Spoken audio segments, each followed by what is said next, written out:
but using de Moivre's theorem.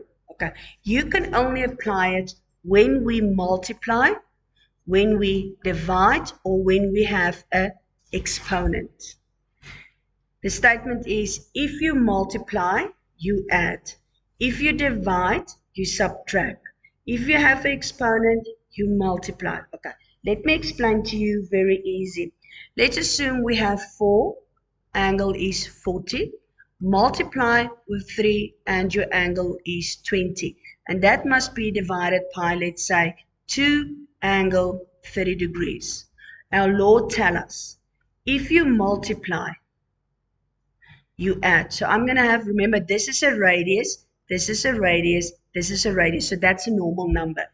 So 4 multiply 3 divided by 2. But the moment we come to our angles, if you multiply, you add.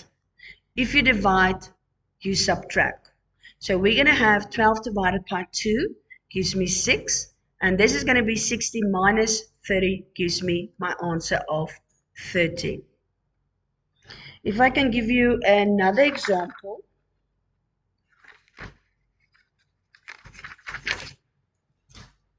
But remember one thing, this theorem can only be used if you work with polar form, not with rectangle form. So if they give you a question in rectangle, first convert it to polar and then apply the theorem.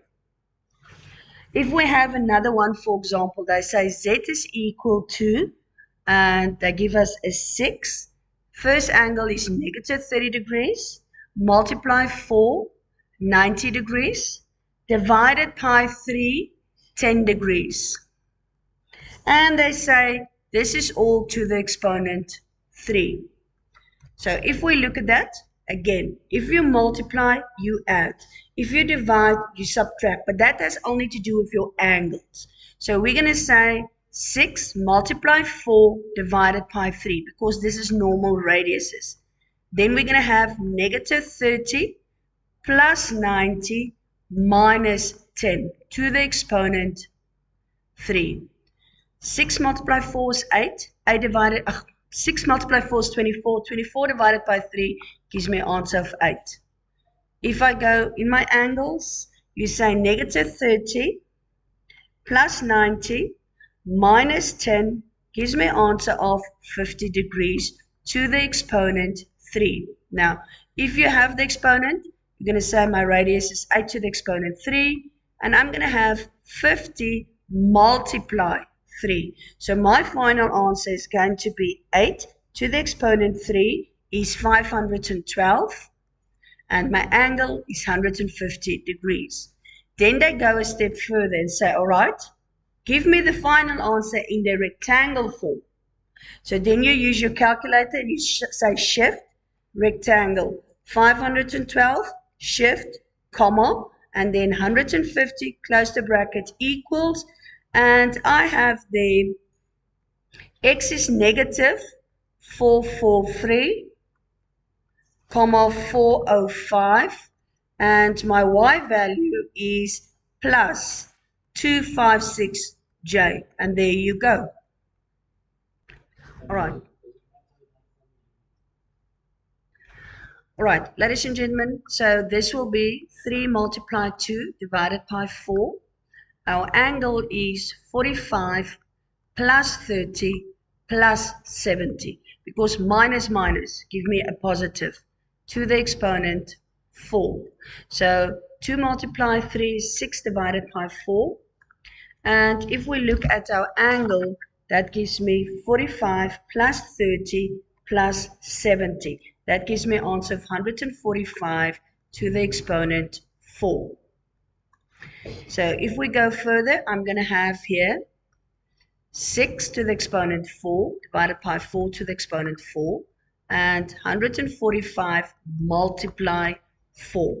So 145 multiply 4 gives me an answer of 580. Okay, let me just do 6 to the exponent 4 is, yeah, this is too big. Let me do this. 6 to the exponent 4 divided by 4 to the exponent 4. And it gives me an answer of 81 over 16. And then we have 145 multiplied 4 gives me an answer of 580. Okay, be careful. Your answer may not be bigger than 360. So the moment you have bigger than 360, you subtract 360. So then we're going to have 81 over 16, and you have your answer 580 minus 360 gives me 220. But let's make an assumption. You came there and you got an answer of 81 over 16 and your angle was minus 30 degrees. Again, your answer must be 0, 360. So if it's bigger than 360, you subtract 360. If it's smaller than 360, you add 360.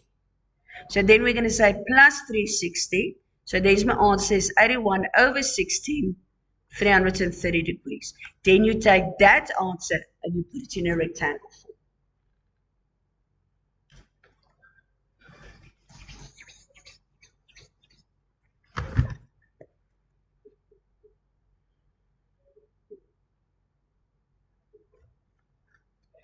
Yebo.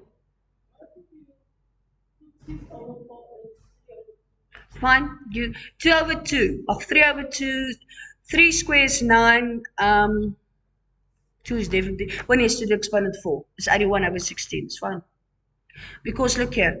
3 over 2 exponent 4 is 3 to the exponent 4 is 81. 2 to the exponent 4 is 16. It's the same thing.